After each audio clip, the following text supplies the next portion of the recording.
So here we have the Ford Focus Titanium Power Shift, which is the automatic on a 15 plate. I'm going to start off by showing you around the outside of the car, and then we'll hop in and run through a few controls on the inside. But as you'll see from the outside, it's a 5-door car with alloy wheels.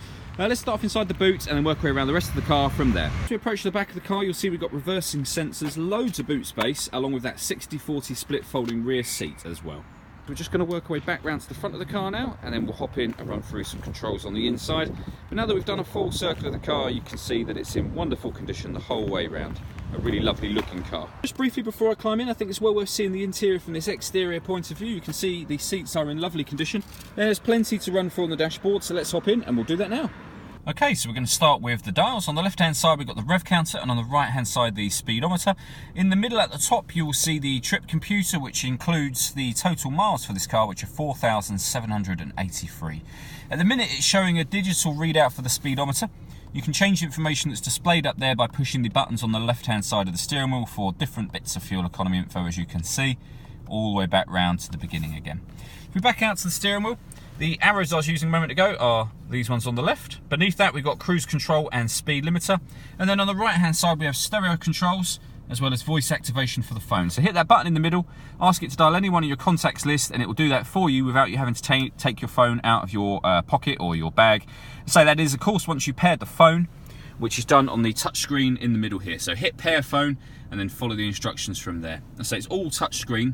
So when it comes to the music, you can see down the side here we've got AM, FM radio, DAB radio, a CD player, USB input, and then on the box beneath that, Bluetooth audio, so we can stream music wirelessly from our phone, as well as making and receiving phone calls.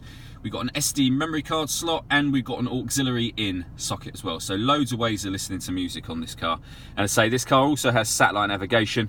Just go back to the home screen, and then up in the top corner there for your satellite navigation.